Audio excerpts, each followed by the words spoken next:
Oi, gente, boa noite a todos que estão nos ouvindo aqui na Rede da Resistência. Hoje nós estamos aqui com o Renato Simões, nosso companheiro do Diretório Nacional do PT, já foi deputado estadual, deputado federal, presidente da Comissão de Direitos Humanos da Câmara e está aqui hoje para a gente falar sobre arapongagem no Brasil. Não é isso, Renato? É isso aí, eu tenho visto aí suas atividades, né? Nesse mandato aí é um desafio atrás do outro, né? Desde o primeiro dia que aquele famigerado filho do Bolsonaro resolveu montar um sistema próprio de arapongagem no Palácio do Planalto. Acho que é a maior parcela de poder político que o crime organizado já teve no Brasil, né? Se a gente pensar que esse é um governo de milicianos, né? A gente nunca teve essa escória tão fortemente incrustada aí no aparelho de Estado. E aí é uma notícia atrás da outra, né? Desejo muito sucesso a vocês aí. Tenho visto iniciativas do Jacques Wagner lá no Senado, suas na Câmara. Muito importante, é um risco à democracia permanente, né? Quando o crime organizado controla as instituições da inteligência e outras, né? Que é o que eles podem almejar em defesa própria nesse momento. É isso mesmo, Renato. Nós estamos aqui já com mais de 400 pessoas nos assistindo e é importante a gente conversar com as pessoas, falar um pouco daquilo nesse tempo que nós temos aqui sobre como é que está funcionando esse sistema dentro do governo federal, né? E a gente também pedir para as pessoas compartilharem aí e curtirem e comentarem também essa live, né? Eu tenho visto, tenho acompanhado, Renato, eu faço parte da chamada SECAI, né? Comissão de Controle das Atividades de Inteligência. É uma comissão especial do Congresso Nacional, onde participam os presidentes das comissões de Relações Exteriores da Câmara e do Senado, no caso hoje o Nelson Trade, do Senado, e o Eduardo Bolsonaro, da Câmara. E líderes, né, dos principais partidos e das minoria e maioria, né, da situação e da oposição. E essa SECAI, a gente tem buscado lá mobilizar a SECAI. Não é fácil, porque o senador Nelson Trade, ele é um senador da base do governo, né? Até mesmo agora, há poucos meses atrás, nós conseguimos que ele convocasse o ministro da Justiça para explicar como foi gestado aquele chamado dossiê dos policiais antifascistas, onde, num órgão do Ministério da Justiça, a chamada CEOP, Secretaria de Operações Especiais, eles mapearam todos os policiais, tanto da Polícia Federal como de polícias civis e militares dos estados, que se articulavam numa rede chamada policiais antifascistas e buscavam criminalizar esse direito de opinião que esses policiais têm, que é exatamente se opor à forma como hoje agem as polícias em todo o país. Muitas vezes com uma certa autonomia até em relação aos governadores, né? Não obedecendo diretrizes de governadores e colocando o bloco na rua, como a gente fala, né, com grande violência. Então, nós tivemos essa oportunidade de ouvir esse depoimento do ministro da Justiça, que pouco explicou. Nós fomos para cima, cobramos tal, mas, enfim, né, ele tentou justificar como se aquilo, de fato, fosse uma atividade de inteligência, né? E aí eu queria distinguir, Renato, aquilo que a gente considera atividade de inteligência. Atividade de inteligência não é espionagem, não é arapongagem. A atividade de inteligência, ela existe para informar os governantes daquilo que acontece no país e tentar alertar sobre situações críticas, né? Então, evidentemente, por exemplo, vai haver uma grande manifestação contra o governo, é normal que a inteligência informe, olha, teremos uma manifestação em tal cidade contra o governo. Mas não é normal que ela vá dizer, olha, é o fulano de tal que está organizando, é tal organização, é tal partido que estão montando isso, e procurar infiltrar pessoas nessas organizações e partidos. E é o que aconteceu. Eu quero recapitular aqui para você, Renato, naquelas manifestações contra o Michel Temer, quando ele assumiu depois do golpe, quando um capitão do Exército se infiltrou num grupo de jovens estudantes para tentar fazer com que eles produzissem algum ato, né, fora da legalidade. Eles não fizeram isso, né? Eles foram para uma manifestação levando máscaras para se proteger do gás lacrimogênio, mas foram presos e sofreram um processo de mais de 2 anos, né, até que finalmente foram absolvidos. Esse capitão do Exército, por acaso, é dos mesmos órgãos do capitão do Exército que chefiava essa Secretaria de Operações do Ministério da Justiça desde a época do juiz Sérgio Moro. É bom que a gente diga isso. Então, veja você, no Ministério da Justiça se organiza uma atividade de arapongagem, não tem nada de inteligência. E a gente vê agora, né, que a ABIN também abandona aquela concepção que vem desde o Fernando Henrique, quando foi extinto o Serviço Nacional de Informações e se criou a Agência Brasileira de Inteligência para exatamente voltar a ter uma atuação daquele tipo. E, nesse caso, exatamente para atender interesses da família Bolsonaro e dos milicianos que o cercam, né? Realmente eu acho que esse é um tema central para a democracia brasileira, né? Porque nós nunca tivemos, de verdade, uma ruptura entre a compreensão que o Estado autoritário da ditadura de 64 gerou na área de inteligência.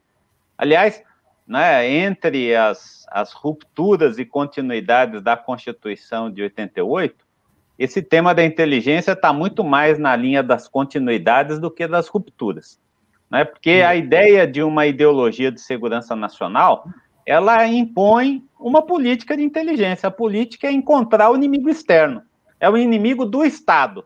E como o Estado... Exatamente, interno, né? É aquele inimigo que se contrapõe às decisões do Estado autoritário, e como o Estado ele está intimamente associado aos interesses do capital, que ele tem que garantir, nós temos aí uma estrutura do Estado a serviço do capital e dele próprio, né? E essa visão, ela gerou aparelhos paralelos em toda a ditadura. Então não me surpreende, por exemplo, que um dos derivativos dessa continuidade seja justamente a proliferação de aparelhos de investigação e produção de dossiês, como esse que você mencionou, dos policiais antifascistas, que foi também para outras figuras, né, além dos policiais. Até o Paulo Sérgio Pinheiro foi investigado, a arapongagem se voltou contra defensores de direitos humanos que estavam na lista, né, das pessoas antifascistas. Então, o Estado autoritário, como o nosso, que nós vivemos hoje, nós não estamos numa ditadura, mas não estamos mais no Estado democrático de direito.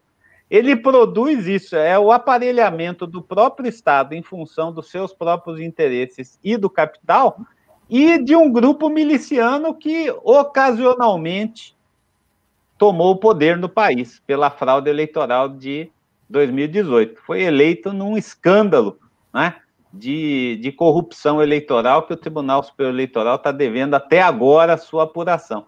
Então, eu acho que essa atividade que você e o Wagner têm, né, nas atividades da comissão mista que cuida desse assunto, deve estar voltada, sim, para a apuração desses casos e também para uma reflexão crítica, né? O que é a inteligência num Estado democrático de direito? Por onde é que a gente deve caminhar? Agora, essa última infração, né, em que eles tentam colocar o Ramagem na Polícia Federal, não conseguem. Aí mete o delegado da Polícia Federal como chefe da ABIN, subordinado ao general Heleno, no Gabinete de Segurança Institucional, para fazer o serviço sujo que ele não pode fazer dentro da Polícia Federal. É um claro desvio de função, né? E a agência fica aí à disposição desse grupo para apresentar aos bolsonaros, né, a essa família envolvida nos negócios escuros lá no Rio de Janeiro, um aparelhamento de defesa, que não é função deles, com certeza, em hipótese alguma. Você vê, nesse caso, nós estamos aí pedindo a convocação do general Heleno na comissão da SECAI, exatamente para ele explicar por que é que o senhor Ramagem, Fábio Ramagem, resolveu orientar as advogadas do Flávio Bolsonaro sobre como elas deveriam proceder para invalidar provas obtidas pela Receita Federal sobre as movimentações bancárias do senhor Flávio Bolsonaro e dos seus assessores, entre aspas, né? Os seus assessores que participavam da famosa rachadinha, né? O que eles alegam é que haveria um abuso da Receita Federal de vasculhar as contas dessa turma toda, né? Pode ser realmente que isso tenha acontecido, porque a Receita Federal ela também tem lá o seu órgão de inteligência dentro da Receita Federal, né? E esse órgão foi muito aparelhado, vem sendo aparelhado fortemente nos últimos anos, né? A Receita Federal ela ganhou uma autonomia enorme, né? Isso eu vou falar para você, Renato, vem desde o final dos governos de Fernando Henrique, quando era o Everardo Maciel, e atravessou os governos do PT, né? Inclusive, ela tem hoje essas condições, ela tem muito dinheiro para se estruturar, né? A Receita Federal ela tem recursos que ela obtém através de leilões, de produtos contrabandeados, de produtos apreendidos, falsificados, e ela, com esses recursos, ela se estrutura fortemente, né? E ela, de fato, vai e investiga, muitas vezes, as pessoas sem autorização judicial. E, no caso, o que o Ramagem orientou as advogadas é como elas deveriam proceder para evidenciar essa situação. Bom, uma coisa é uma coisa, né? Abuso da Receita Federal tem que ser questionado e caberia entrar na justiça. Mas o que ele propõe é um caminho tortuoso. É elas buscarem uma forma de provocar, inclusive a CGU, a Controladoria Geral da União, para que a CGU desse essas provas a elas, né? E ao SERPRO também, o SERPRO, que é o Serviço de Processamento de Dados, de que houve essa invasão. E a partir daí, anular as provas e anular o processo do Flávio Bolsonaro. Então, é um caso típico de utilização de recursos do Estado para favorecimento de interesses privados. No caso, a defesa do Flávio Bolsonaro. Então, e o Flávio Bolsonaro, evidentemente, filho do Jair Bolsonaro, aliás, no gabinete de quem se fez a reunião em que participou o Ramagem, o general Heleno, o presidente da República e as duas advogadas, e combinaram toda essa tática. Então, é um verdadeiro crime de responsabilidade. A gente fala, tem que abrir processo de impeachment contra o Bolsonaro, porque ele comete crimes de responsabilidade um após o outro. E nós estamos falando não é de crimes políticos, não, porque nós poderíamos dizer, temos divergências políticas, mas ele se utiliza da máquina do governo frequentemente para defender os seus próprios interesses. Aliás, essa tese, né, de que a infração leva a um crime de responsabilidade uniu do Flávio Dino ao Merval Pereira, né? Se a gente pegar as declarações, os comentários da época, a gente vai ver que desde o Merval, que é um golpista de primeira, até o Flávio Dino, que é um jurista de primeira, eles entenderam que ali tinha vários crimes de improbidade administrativa, que é a apropriação, né, pelo próprio mandatário da defesa dos seus apaniguados, não só filho, mas também do esquema que o sustentou durante anos, porque a investigação da rachadinha mostra que o Bolsonaro não está lá de enfeite. O Bolsonaro pai é o chefe da organização criminosa dos Bolsonaro filhos. Ali tem uma cadeia de comando que passa pelos cheques que vão na conta da primeira-dama até os interesses patrimoniais da família. Então, ali tem o caso típico, né, de improbidade, e tem o caso do crime de responsabilidade, que só o Rodrigo Maia não vê, né? Eu não sei o que o presidente da Câmara entende de crime de responsabilidade. Ele tem quase 60 pedidos de impeachment já protocolados, Eu não sei, Zaratini, até te pergunto, se esse caso ainda já gerou algum pedido de impeachment por esta razão, ou se a gente está aguardando ainda, porque agora o Supremo decidiu investigar, foi suscitado pela oposição e vai investigar se houve ou não houve esse tipo de participação que eles negam, diz que é coisa do Ramagem, mas não é coisa da ABIN, como se a pessoa física não tivesse a ver nada com a pessoa jurídica, né? É coisa do Ramagem. Então, eu acho que, se não há ainda, com certeza, o desdobramento dessas investigações que vocês estão pedindo, dessas inquirições que serão feitas aí no Congresso, se forem acatadas as petições que você fez na comissão mista do Senado da Câmara, que apura, né, o que segue, né, as atividades, chama SECAI, né, que nada mais é do que um grupo de senadores e deputados mandatados pelo Congresso para fiscalizar a ação de inteligência. Eu acho que daí, de fato, vai sair muito coelho dessa cartola, né, quando ela for aberta para a opinião pública. E a coisa, Renato, tem coisas assim escabrosas, né? Você veja, tem nomeações de agentes da ABIN pelo número dele, pelo número de registro. Então, a portaria de nomeação não fala lá, está nomeado o Carlos Zaratini. Não, está nomeado 9000428 em tal lugar. Né? É que nem a família, né? É que nem a família. Filho 01, 02, 03, 04. Então, eles estão nomeando secretamente. É uma coisa assim, e tem centenas de agentes da ABIN que já foram disponibilizados, aliás, alocados nos vários ministérios e empresas estatais. Então, eles estão recompondo uma rede de informação, né? Isso é muito grave. Eu me lembro, Renato, eu entrei no metrô em 1985 para trabalhar no metrô e tinha um agente do SNI lá dentro. Já era o governo Montoro, mas o cara ainda estava lá, um cara ligado ao Exército, né? Então, você vê como isso é uma situação grave, né? Então, na Folha de São Paulo, eu também trabalhei na Folha de São Paulo e fui demitido por informações do DOPS, né, que chegaram à direção da Folha de São Paulo e falaram, não dá para você ficar aqui no nosso quadro de colaboradores, né? Que ano foi? Isso foi em 1978, 79, né? Então, você vê como é que a coisa se organizava, essa rede de agentes, né? E agora, hoje nós tivemos uma notícia que também nos deixa estupefato.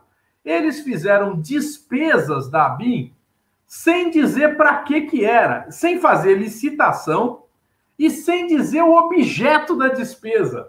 Então, tá lá na portaria, tá, gasto tal coisa para atividades secretas. Bom, e aí?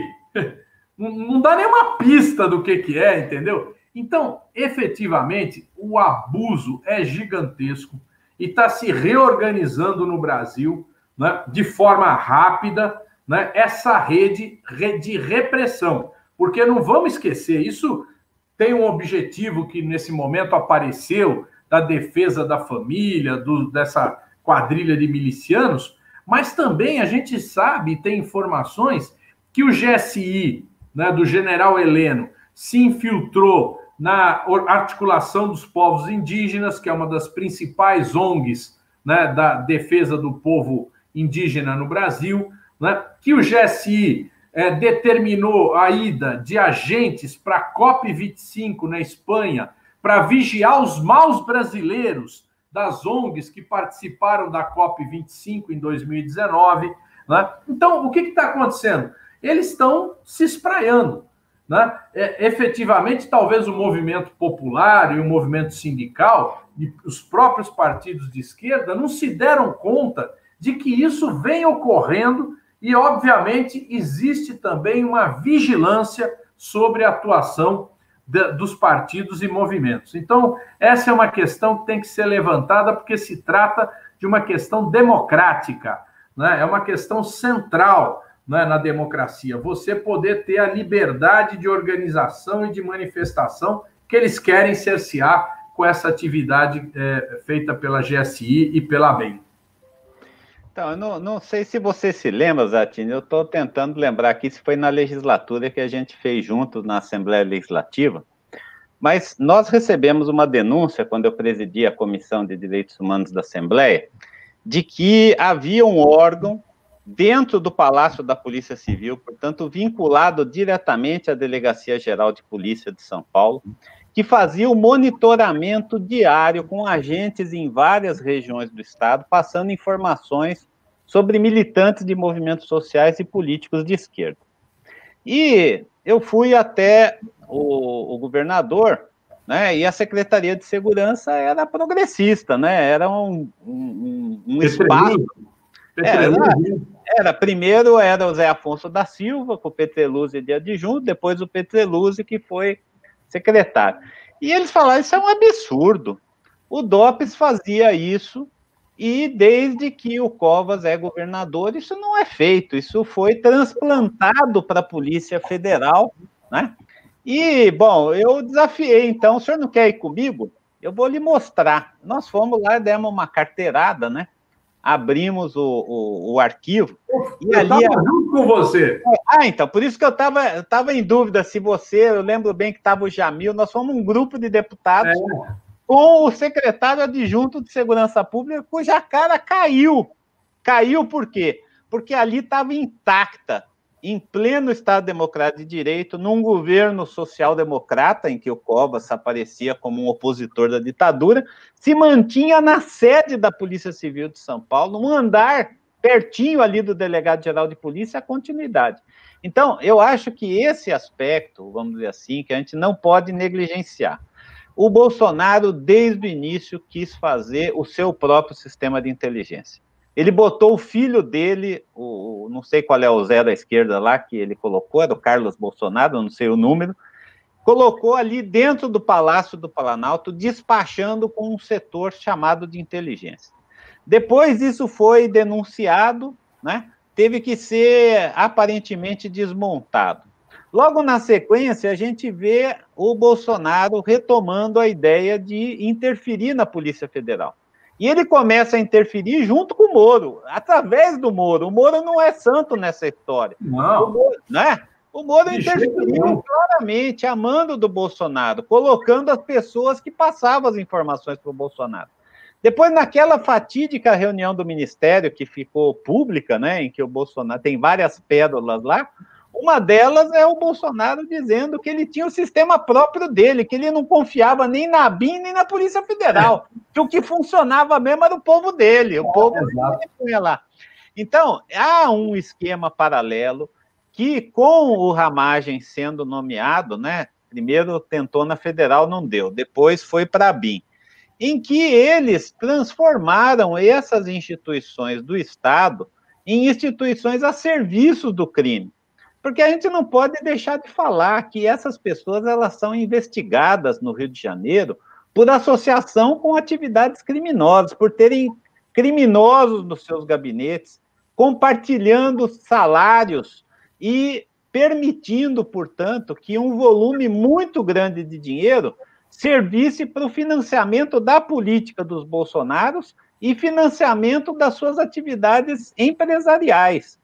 E é isso que, de fato, ele é o que mais preocupa os bolsonaros hoje. É porque, à medida que o sistema de justiça funcione, em que as investigações sejam concluídas, vai se provar aquilo que todo mundo está vendo. E, por isso, a importância dele aparelhar esses órgãos de inteligência, que é, na verdade, uma contra-inteligência, né? É uma contraposição a linha que a justiça vem tomando. Infelizmente, né, para alguns, como é o caso do Lula, valia a convicção. Né? Para esses, mesmos com provas, a gente não consegue ainda a conclusão dos inquéritos e a responsabilização criminal desse povo. Então, boa sorte aí, eu desejo que vocês realmente tenham sucesso em cavocar, né, essas informações para que a justiça possa tomar uma decisão e a gente possa ficar livre do Bolsonaro e da sua gangue antes de 2022, né? Porque o estrago está sendo grande, não é dúvida que eles provocam aí um estrago terrível na sociedade brasileira. É isso mesmo, Renato. Nós temos que fazer esse esforço, né, de barrar ou denunciar ao máximo, né, e criar realmente um impedimento para que eles se reorganizem desse jeito, né, porque essa turma aí, ela tem uma tecnologia da ditadura, né, uma tecnologia que naquela época, aliás, era uma tecnologia muito mais simples do que tem hoje, onde você tem recursos de informática infinitos, né, seguir as pessoas, mapear onde elas vão, interferir na comunicação, obter dados. Isso hoje é uma coisa muito simples, né? E até mesmo a gente que as pessoas normais, comuns, observam isso, né? Porque quando você está lá, você digita lá no seu Facebook que você quer ver o preço da passagem para Salvador, na Bahia, num dia passa uma semana anunciando propaganda de Salvador, propaganda de passagem. Então, isso são algoritmos que funcionam. Esses são de propaganda, não causam muito mal para a pessoa no seu incômodo.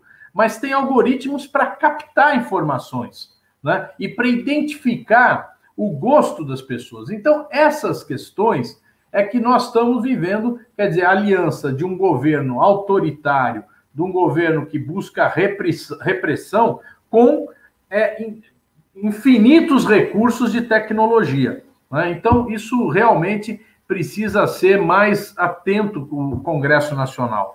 E aí, Renato, vou dizer a você, é uma batalha difícil, porque afora os partidos de oposição e alguns deputados da oposição, e raramente outros que não são da oposição, essas questões passam batido, né? São questões que a gente tem que colocar na discussão, tem que colocar na mesa, porque, de fato, trata-se do futuro da democracia e do futuro da liberdade, da gente poder se organizar, né? Da gente poder participar, da gente poder ter opinião, né? E muitas vezes as pessoas não estão captando bem esse problema, né? Então, eu acho que é muito bom, foi muito bom você ter proposto esse tema, porque a gente tem debatido com muita frequência aqui a questão da pandemia, temos debatido com muita frequência a questão do auxílio emergencial, da situação econômica do país, né? E esses assuntos parecem pequenos,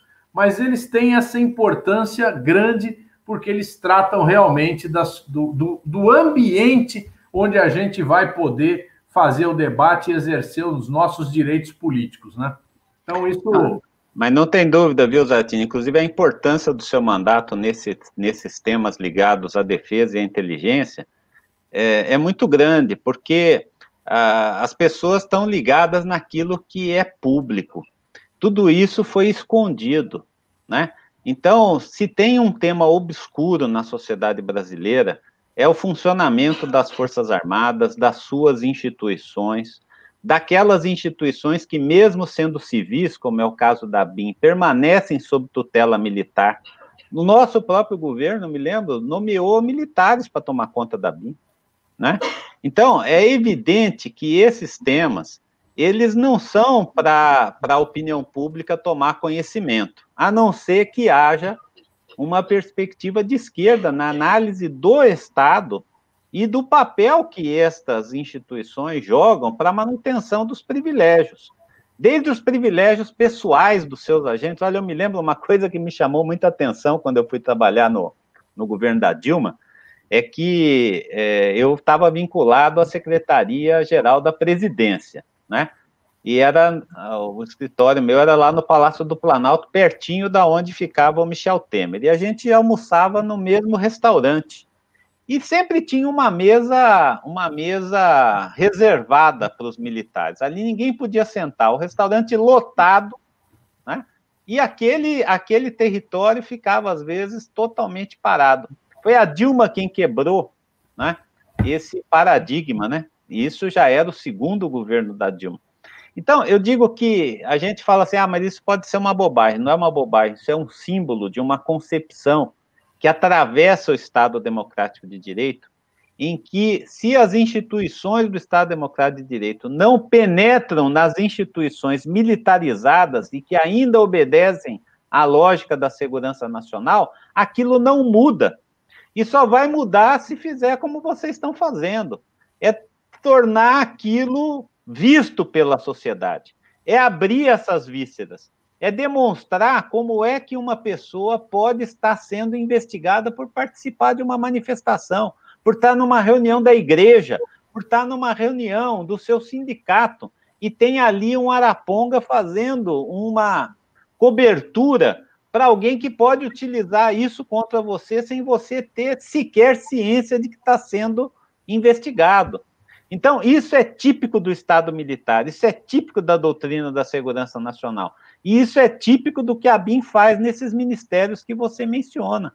Por que precisa ter um técnico de inteligência da BIM em cada ministério, se não é para servir aos ministros de plantão para identificar os inimigos do Estado na sua área e fornecer, assim, as informações ao núcleo central de poder do governo?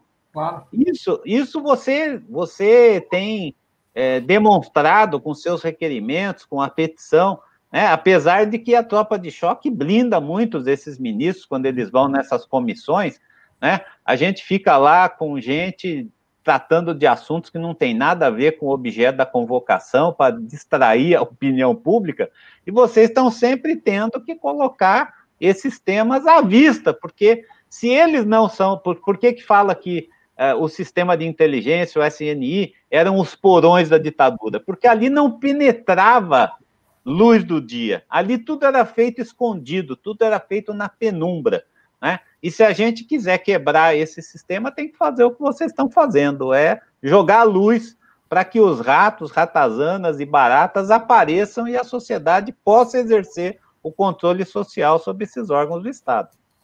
É isso mesmo.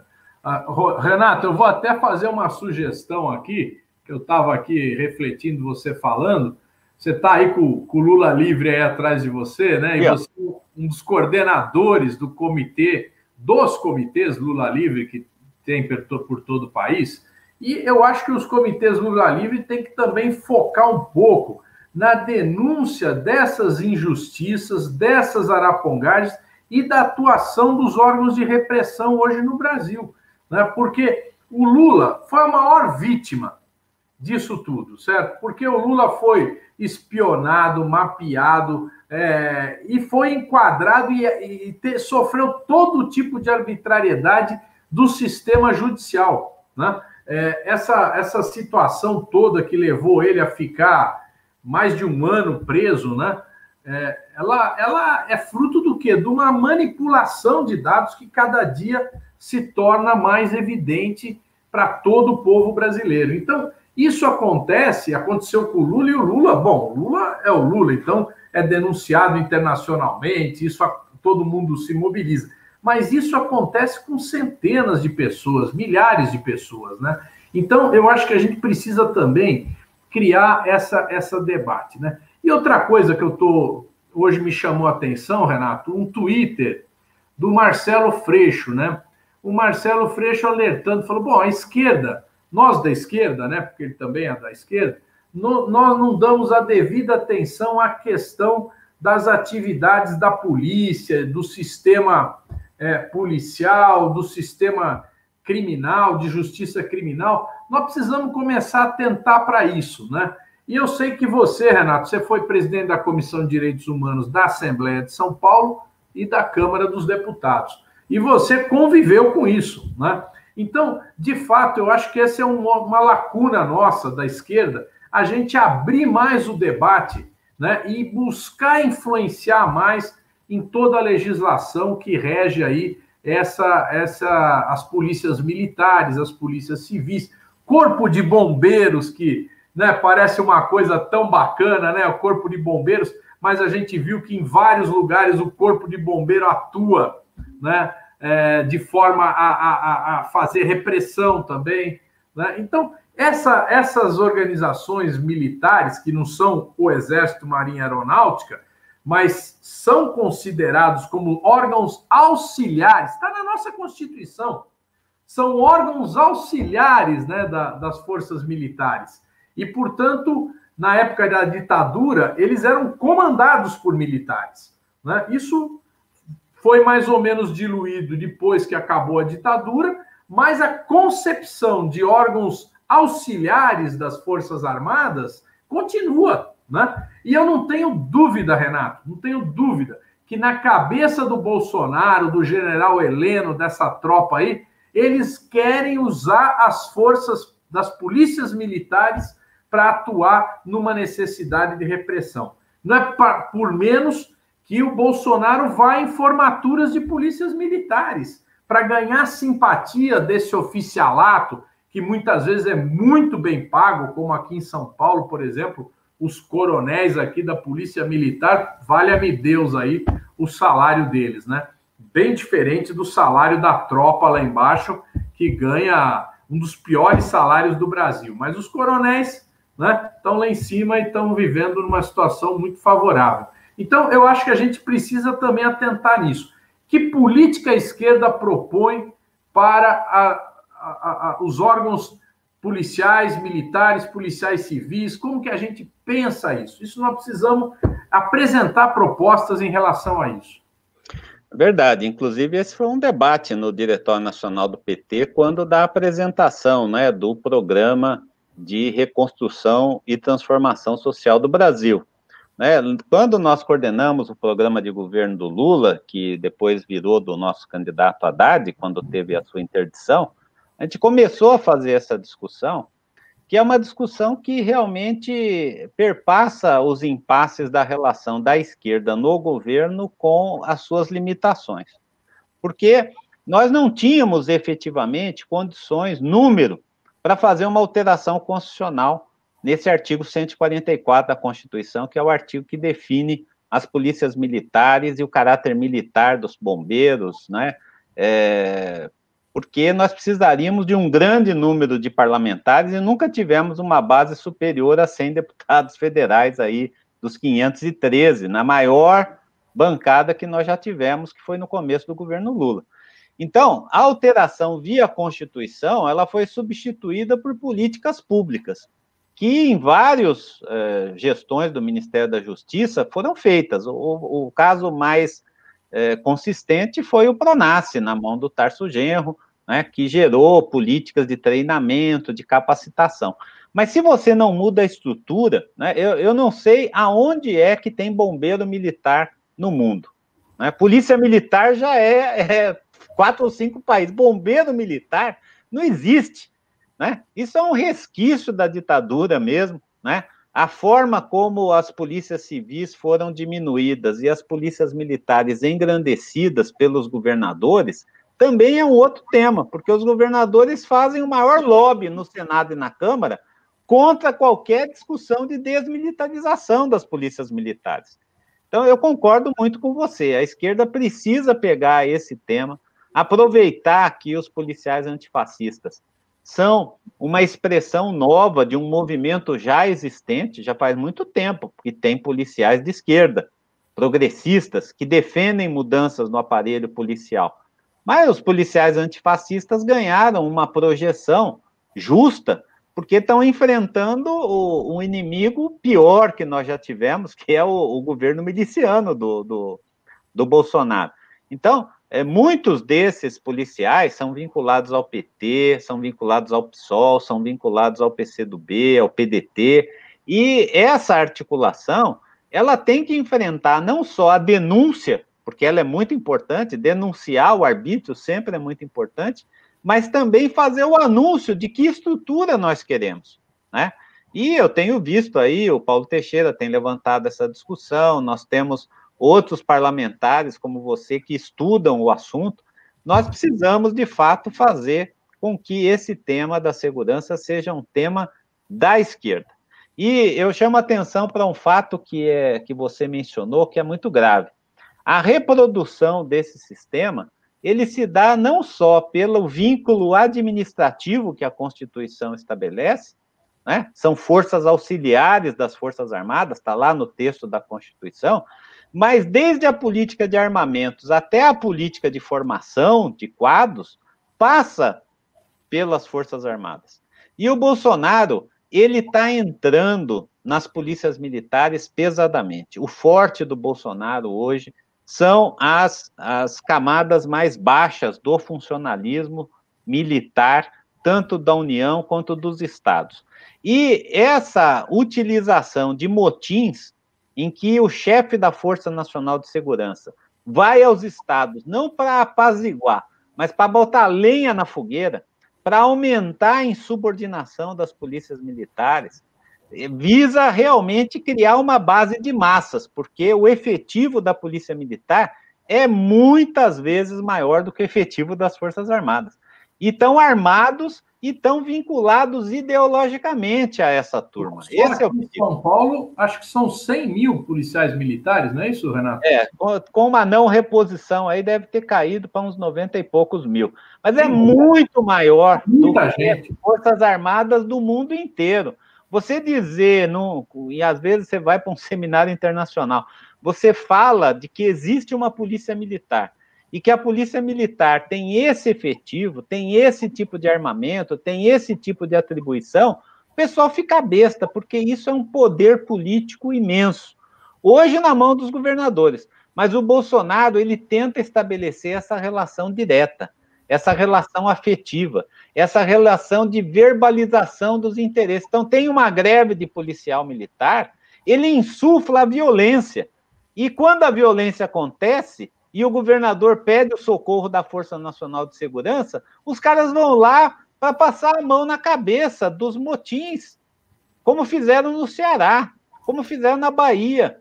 Eles pegam, aliás, como fizeram aqui em São Paulo, não teve greve, mas nas manifestações contra a democracia, quando o Dória botava a polícia militar nas manifestações, havia um apelo do presidente da República e da própria base bolsonarista nas ruas por adesão. Eu, na Paulista, aliás, a gente se encontrou, acho que numa das últimas manifestações de rua na Paulista, fomos depois tomar um lanche juntos, né? Aquelas manifestações, os bolsonaristas faziam um apelo aos policiais militares para se juntarem e faziam gestos, batiam consciência para aquele povo amotinado na rua. Então, essa perigosa mescla, né, do Bolsonaro como chefe das Forças Armadas, que por ser o chefe do Estado, e como miliciano, faz justamente essa relação na base. Porque o que é o miliciano, se não o policial militar e o ex-policial militar? O policial civil e o ex-policial civil, que se apropria das relações que construiu dentro da polícia para fazer o crime. Essa é a cultura do Bolsonaro, pô. E é isso que ameaça as instituições e a própria disciplina. E, às vezes, a gente vê setores lúcidos, né, da oficialidade das Forças Armadas preocupadas com isso, de que o Bolsonaro possa ser um elemento que turve a própria disciplina, que é um dos pontos centrais, né, da ideologia militar. Renato, eu queria falar de um outro assunto que é paralelo com esse, mas tem a ver. Você sabe, não sei se todo mundo sabe, mas o governo apresentou um projeto de reforma administrativa, né? Esse projeto de reforma administrativa, um dos pontos centrais dele é exatamente o fim da estabilidade do funcionário público, né?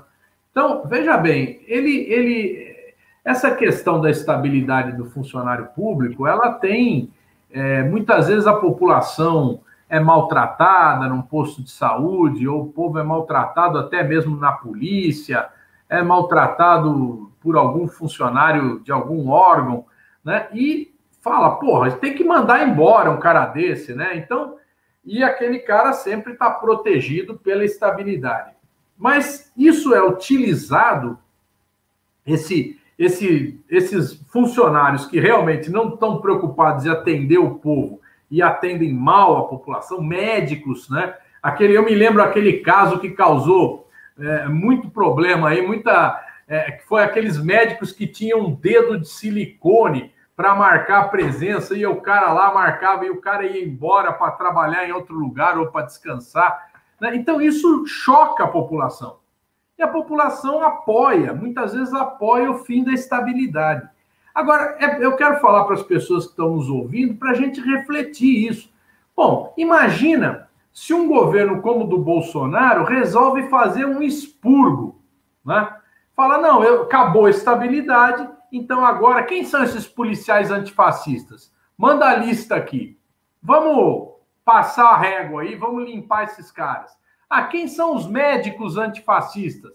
Vamos limpar esses caras. Quem são os professores aí que estão ensinando o comunismo aí para a juventude? Vamos limpar esses caras. Quer dizer, o fim da estabilidade, Renato, do jeito que eles estão propondo, seria também o fim da possibilidade de você ter a diversidade de opiniões no serviço público. Tem cara de direita lá, de extrema direita, tem de extrema esquerda, tem de tudo que é gente no serviço público. E isso reflete a população brasileira, porque para passar no serviço público, pelo menos até agora, não se exigiu prova ideológica, né? E a gente espera que não venha acontecer isso no país. Mas olha, não vamos se preocupar.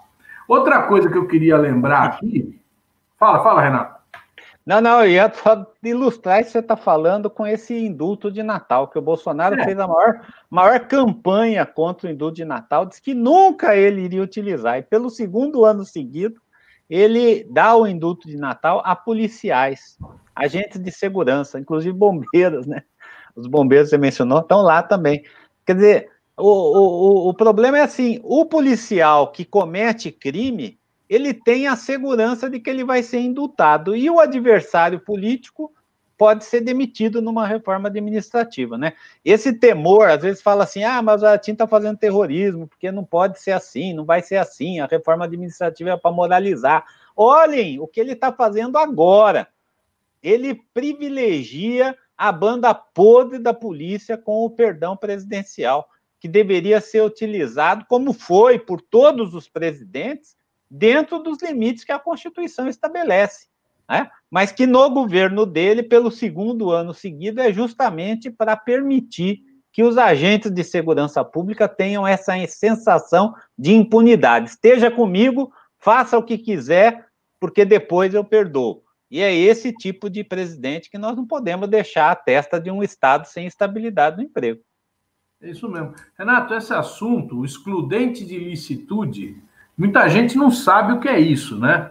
Excludente de licitude é uma coisa que veio lá naquele pacote do Moro, né, que permite aos policiais civis e militares alegar sempre qualquer motivo para ter matado uma pessoa, para ter ferido alguém, para ter feito alguma coisa sem se justificar, né? Então, a legítima defesa, que é uma coisa que existe, sei lá quanto tempo existe aí no Código Penal, o cara matou em legítima defesa. Tem que ser provada, tem que ser comprovada.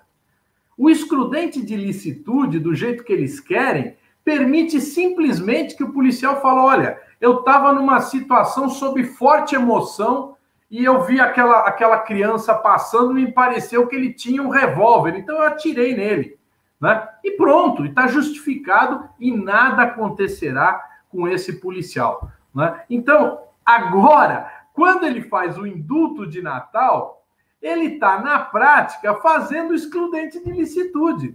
Porque todos aqueles policiais que foram condenados estão presos por esses motivos de terem atuado de forma ilegal, com violência, né? Eles foram simplesmente indultados, ou seja, a pena deixou de existir. Então, na prática, né, ele está fazendo o excludente de ilicitude, o que é um verdadeiro absurdo, e que nós conseguimos, viu, Renato? Isso acho que é uma coisa importante.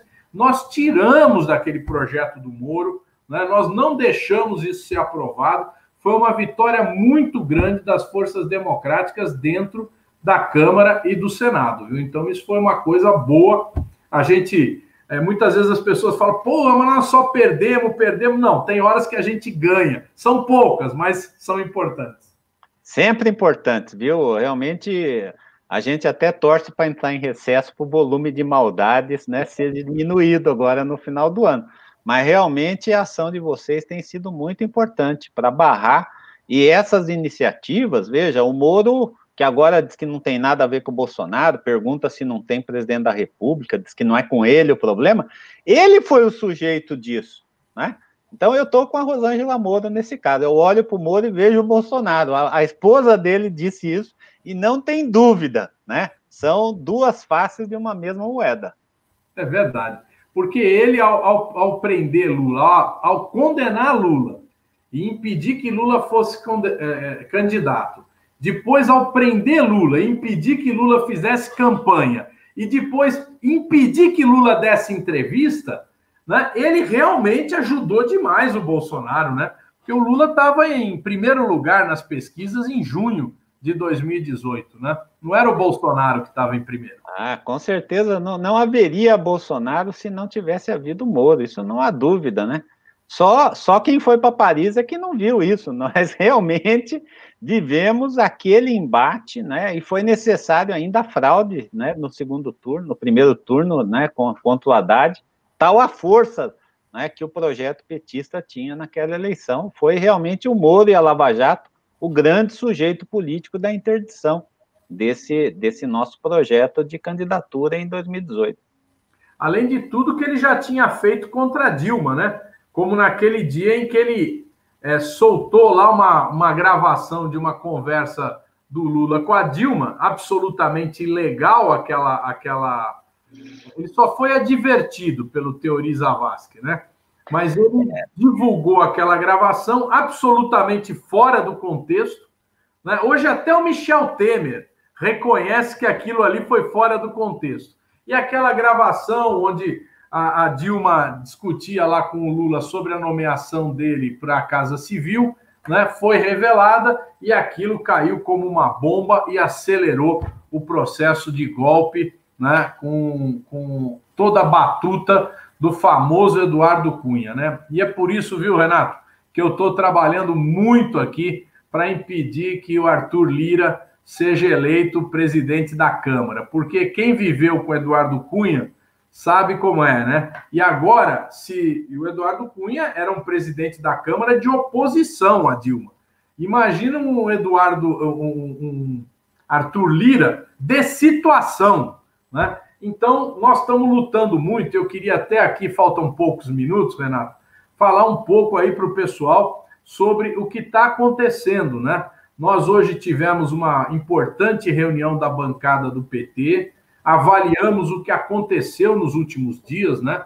Ontem houve um manifesto, uma carta compromisso elaborada pelos partidos de oposição, né? Essa carta compromisso foi apresentada ao Baleia, que é o candidato que foi sugerido, o nome dele, pelos partidos do PSDB, DEM, PMDB, Cidadania, como candidato a presidente da Câmara, né? E nós fizemos uma reunião com ele e apresentamos esse documento. A bancada do PT considerou que o documento é insuficiente, né? Que é necessário apresentar outras questões para o Baleia, exatamente para que a gente tenha um compromisso mais forte. Por exemplo, a própria questão do impeachment. Hoje, o Rodrigo Maia tem quase 60 pedidos de impeachment na gaveta, né? Ele não analisa. O que nós queremos? Simplesmente o Baleia ganhando, ele analise os pedidos. E se tiver um que tenha base jurídica, que ele abra o processo de impeachment. Se não tiver, ele arquiva, né? Mas que ele examine esses pedidos de impeachment, né?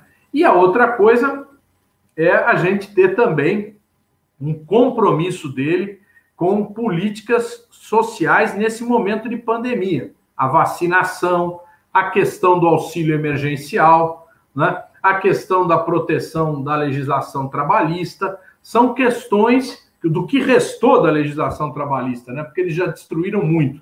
São questões que a gente quer colocar também para o Baleia, porque a gente podemos apoiar e queremos derrotar o Arthur Lira, mas queremos também compromissos, né, do que vai acontecer nos próximos 2 anos. O Renato tem acompanhado esse debate aí também, né? E não sei o que você acha aí, Renato. Dá um palpite aí também. Então, eu não tive sorte de ganhar a eleição da Câmara, né? Eu participei de uma eleição que eu ajudei a coordenar, quando foi justamente aquela que o Arlindo Chinaglia perdeu para o Eduardo Cunha. Eu vivi na Câmara sob a presidência do Henrique Eduardo Alves, que comia já na mão do Eduardo Cunha, que era o líder do MDB, né? E realmente eu acho que a mesa da Câmara, principalmente a presidência, não pode estar em mãos de nenhum bolsonarista nesse processo. Acho que foi muito importante a decisão de compor um bloco para derrotar o bolsonarismo. Claro que seria outra situação, nós mesmos sempre defendemos candidaturas do PT ou da esquerda quando a gente era governo, nem sempre a gente ganhava dentro da bancada. Às vezes a gente perdia oportunidades para apoiar membros da base, alguns inclusive que nos traíram depois, né? Mas o fato principal é que esse momento que a gente vive, eu não tenho a menor dúvida que o grande objetivo é barrar o Arthur Lira e o controle do Bolsonaro sobre as comissões, sobre os projetos mais importantes que o presidente da Câmara assegura. Que é isso que as pessoas falam assim, mas o PT só está interessado em cargo, porque vai ter relator, porque vai ter comissão. Não é verdade. Esses espaços, eles são muito importantes para defender o povo brasileiro. Imagina, por exemplo, Zara, se a gente tem a presidência da Comissão de Defesa da Câmara dos Deputados, que é uma das reivindicações, inclusive, que a bancada tinha feito, né? Pô, nessa hora em que os órgãos do Estado brasileiro estão aparelhados, nós teríamos o comando da comissão. Claro. Não é um cargo porque é um cargo para assegurar a soberania do povo, porque a proporcionalidade, ela vem do voto popular. O PT não quer um espaço na mesa da Câmara porque é um projeto de poder dos seus deputados. É porque o povo, quando votou no PT e elegeu o PT como o partido mais votado da Câmara, quer que ele esteja representado, como manda a Constituição brasileira, proporcionalmente nos espaços de poder da Câmara. É o povo que está lá. A presidência é outro capítulo. Por quê? Porque nós podemos derrotar o Bolsonaro no primeiro ou no segundo turno. Então é legítimo também a gente ter nomes. Por que apoiar o Baleia, né, se a gente pode ter um nome a discutir? O Baleia, ele não se comprometeu com essa carta. Veja bem, a carta é dos partidos de oposição. Foram lá discutir com o cara que já está ungido. E aqui entre nós, Ara, é uma carta muito pouco explícita sobre questões essenciais para a democracia. O tema das privatizações, o tema que você mencionou agora, né? É preciso decidir sobre os processos de impeachment. Por quê? Porque se o Rodrigo Maia não decide, sequer a bancada pode recorrer da decisão dele ao plenário. Que ele diga, não, eu vou arquivar de plano os 58 pedidos de impeachment que tem. Pois bem, nós podemos recorrer ao plenário e o tema vai ser discutido, o tema vai ser votado. Nem isso ele faz de morto, ele deixa tomando mofo na gaveta para ele utilizar isso como um cacife pessoal. O Baleia tem que se comprometer, como o Arthur Lira tem que se comprometer, como qualquer candidato a presidente da Câmara tem que se comprometer a não barrar os processos, a permitir o seu estudo, o seu debate. Eu diria até, Zara, que o tema do Lula, ele deveria ser colocado, porque o tema do Lula é um tema que já sensibilizou a casa. Lembre-se que quando o Sérgio Moro fez aquela excrescência de tentar impedir a liberdade do Lula e, na sequência, tentou influenciar para que o Lula fosse mandado para a prisão em Tremembé, que você conhece também, nós aqui de São Paulo sabemos o que é aquela unidade penal, né? A Câmara, inclusive os deputados mais conservadores, disseram, não, aí não dá, porque o Lula, ele não está sendo julgado de acordo com a lei, ele está sendo punido numa vingança pessoal do grupo que ele derrotou eleitoralmente para produzir os resultados que a gente produziu em favor dos mais pobres e da classe trabalhadora. Então, eu acho que vocês tomaram a decisão correta, né? É preciso compor o bloco, é preciso derrotar o Bolsonaro, mas é preciso também que a candidatura a presidente, a nossa ou qualquer que a gente venha apoiar, tenha a nitidez de uma pauta antifascista, de uma pauta democrática, de uma pauta que nos orgulhe de ter barrado, mesmo que o instrumento não seja o ideal, mesmo que talvez tenha que ser o Baleia ou outro que o bloco indique. Mas o fato é que nós precisamos disputar pela esquerda esse bloco e os posicionamentos do futuro presidente da Câmara para não ter o Maia 2, né? Porque o Maia já fez muita coisa contra o povo e a gente não pode simplesmente referendar essa agenda econômica do Guedes, como ele mencionou agora na sua entrevista. Muito bem. Então, olha, imagina só, Renato, se nós estivéssemos com essa Comissão de Relações Exteriores e Defesa Nacional, esse Araújo, hein? Quantas vezes nós íamos botar ele sentadinho lá para falar, ouvir as questões dos deputados? E esse Augusto... Já tinha caído, porque abrir a boca numa instituição como a Câmara não se sustenta. Falar bobagem, como ele fala em lives ou em depoimentos externos e tal, não tem o peso, como você falou, de um depoimento formal na Câmara dos Deputados, né? Ele, com certeza, já tinha pedido o caneco aí, não se sustentava. É isso aí. Renato, nós estamos aqui no final, eu quero agradecer aqui o Alair Padovani, que nos acompanhou, a Ivaneide Moura, que também nos acompanhou aqui, a Deni Salles, mandar um oi para a Deni Salles, a Marta Queiroz, né? A Adriana Braz, enfim, bastante gente aqui, a Márcia Maria, gente de todo o Brasil. A gente quer agradecer a vocês que nos acompanharam e eu acho que essa é a última live que eu faço esse ano aqui, viu, Renato? Vamos agora para o ano novo, trabalhar para ter um ano melhor. Né? Aliás, hoje eu fiz a última live do Hora 13, né, no meu horário aqui das 13 horas, com o Edmilson Rodrigues, que é o prefeito eleito de Belém, né? E ele mandou um grande abraço. Falei, olha, a minha última live ia ser essa, mas o Zara me convidou para dele, então eu vou. E ele falou assim, então diga para o Zaratini, como um colega que acompanha o dia a dia dele na Câmara, que o respeito que nós temos pelo mandato do Zaratini, pela sua atuação, a credibilidade que você tem para nos conduzir aí como líder da oposição. Então, já fiz o recado que o Edmilson pediu para dar. Obrigado, Renato. Gente, feliz ano novo para todo mundo. Feliz ano novo, Renato. Valeu. Fora Bolsonaro em 2021. Fora Bolsonaro em 2021. Tchau, gente. Tchau.